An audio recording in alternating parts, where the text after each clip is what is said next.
নমস্কার বন্ধুরা, বাহারি রান্নায় বাঙালিতে সবাইকে স্বাগত জানাই। আজকে আবারও একটি নতুন রেসিপি নিয়ে চলে এসেছি। আজকের রেসিপি বেগুন বাহার। এই রেসিপিটি এতটাই সুন্দর খেতে যে যারা বেগুন খেতে ভালোবাসেন না তারা যদি বেগুন দিয়ে এই রেসিপিটি বানান তাহলে তাদের বারবার খেতে মন চাইবে। আমি নিজেই খুব একটা বেগুন খেতে ভালোবাসি না, কিন্তু এই রেসিপিটি আমার এত পছন্দের যে ভাতের সাথে এটি পেলে আর অন্য কোনো তরকারিই লাগে না। গরম ভাতের সাথে এই পদটি বেশ মানানসই। চলুন তাহলে রেসিপিটি দেখে নেওয়া যাক। বেগুন বাহার বানানোর জন্য আমি এখানে দুটো সাদা বেগুনকে লম্বা 4 ফালি করে কেটে জলে ভালোভাবে ধুয়ে রেখেছি। এরপর এতে হাফ চা চামচ মতো লবণ আর হাফ চা চামচ মতো হলুদ গুঁড়ো উপর থেকে ছড়িয়ে লবণ আর হলুদ দিয়ে বেগুনটাকে ভালোভাবে মাখিয়ে নিতে হবে। যেহেতু প্রথমেই আমি বেগুনগুলোকে ভেজে নেব, তার জন্য আমি কড়াই পরিমাণ মতো সর্ষের তেল দিয়ে দিচ্ছি। তেলটা ভালো মতো গরম হয়ে গেছে। এবার আমি একে একে বেগুনগুলোকে তেলের মধ্যে ছেড়ে দিচ্ছি। তিনটে তিনটে করে ভেজে নেব, এতে সুবিধা হবে। ঝোলের বেগুনকে কিন্তু কড়া করে ভাজা চলবে না। আঁচ কমানো অবস্থায় উল্টে পাল্টে এটাকে হালকা করে ভেজে নিতে হবে। হালকা ভাজা হয়ে এসেছে। এবার আমি বেগুনগুলোকে তেল ছেঁকে একটা বাটিতে তুলে নিচ্ছি।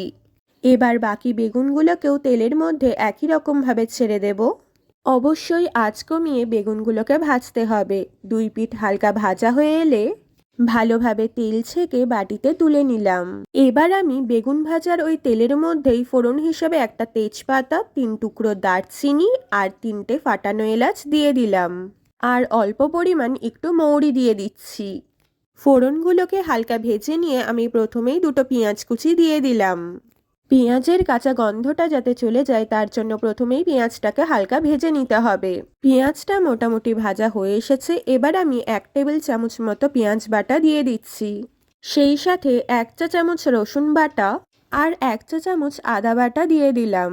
এবার বেশ কিছুক্ষণ ধরে এটাকে ভালোভাবে নাড়িয়ে প্রথমে হালকা ভেজে নিতে হবে।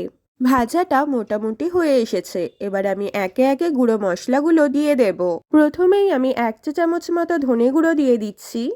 এরপর একে একে 1 চা চামচ জিরে গুঁড়ো, হাফ চা চামচ লাল লঙ্কার গুঁড়ো, কালারটা যাতে ভালো আসে তার জন্য হাফ চা চামচ কাশ্মীরি লঙ্কার গুঁড়ো দিয়ে দিচ্ছি। এরপর হাফ চা চামচ হলুদ গুঁড়ো। লবণ ছাড়া তো যে কোনো রান্নাই অসম্পূর্ণ, তাই স্বাদ মতো লবণ আর ব্যালেন্সের জন্য স্বাদ মতো চিনি দিয়ে দিলাম। এবার বেশ কিছুক্ষণ ধরে ক্রমাগত নাড়িয়ে মশলাটাকে কষিয়ে নিতে হবে। যতক্ষণ না ভালো মতো তেল ছেড়ে আসছে ততক্ষণ নাড়িয়ে যাব। তেলটা একটু ছেড়ে এসেছে। এবার আমি মশলা ধোয়া পরিমাণ মতো জল দিয়ে দিলাম।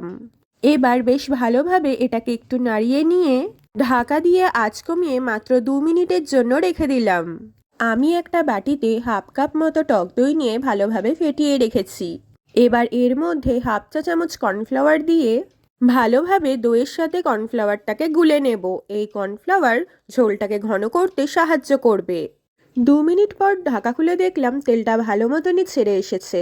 এবার আমি দই আর কর্নফ্লাওয়ারের মিশ্রণটা ঢেলে দিলাম। এবার ভালোভাবে এটাকে একটু নাড়িয়ে নিচ্ছি। এই রান্নায় খুব বেশি পাকা বীজওয়ালা বেগুন কিন্তু চলবে না। বীজ যাতে কম থাকে সেই ধরনের বেগুন কিনতে হবে। এবার আরও একবার মশলা ধোয়া পরিমাণ মতো জল দিয়ে দিচ্ছি। এরপর ভালোভাবে এটাকে একটু নাড়িয়ে নিয়ে এটাকে ফুটতে দেব। নুনের পরিমাণটা একটু বেশি মনে হওয়ায় আরও অল্প পরিমাণ চিনি দিয়ে দিলাম। ঝোলটা ভালোভাবে ফুটতে শুরু করেছে। এবার আমি ভেজে রাখা বেগুনগুলো একে একে ঝোলের মধ্যে দিয়ে দেব। সবকটা বেগুনই আমি দিয়ে দিয়েছি। এবার ঝোলের মধ্যে বেগুনগুলোকে ভালোভাবে ডুবিয়ে রাখবো। এবার উপর থেকে 6-7টা মতো কিশমিশ আর সেই পরিমাণ কাজু বাদাম ছড়িয়ে দিচ্ছি। এছাড়াও বেশ কিছু পরিমাণ ধনেপাতা কুচি, হাফ চা চামচের থেকে একটু কম গরম মশলা গুঁড়ো আর দুটো অল্প চেরা কাঁচা লঙ্কা দিয়ে একটু নাড়িয়ে নিয়ে 10 থেকে 12 মিনিটের জন্য ঢাকা দিয়ে আঁচ কমিয়ে রেখে দেব। এতে বেগুনটা পুরোপুরি ভালো সেদ্ধ হয়ে যাবে। ঢাকা খোলার পর দেখলাম বেগুনটা ভালো মতো সেদ্ধ হয়ে গেছে। একটু নাড়িয়ে নিচ্ছি। রান্না প্রায় শেষ হয়ে এসেছে। এবার শেষে 1 চা চামচ মতো ঘি ছড়িয়ে দিচ্ছি। এবার ঢাকা দিয়ে গ্যাস বন্ধ করে দিচ্ছি। বেশ কিছুক্ষণ পর এটাকে নামিয়ে নেব। ততক্ষণে ঘিয়ের গন্ধটা পুরো রান্নায় ছড়িয়ে যাবে। বেগুন বাহার তৈরি। ধোয়া ওঠা গরম ভাতে এবার এটাকে পরিবেশন করুন। রেসিপিটি ভালো লাগলে অবশ্যই লাইক কমেন্ট শেয়ার করবেন আর নিয়মিত রান্নার রেসিপি পেতে চ্যানেলটাকে সাবস্ক্রাইব করে বেল আইকনে প্রেস করবেন। ধন্যবাদ।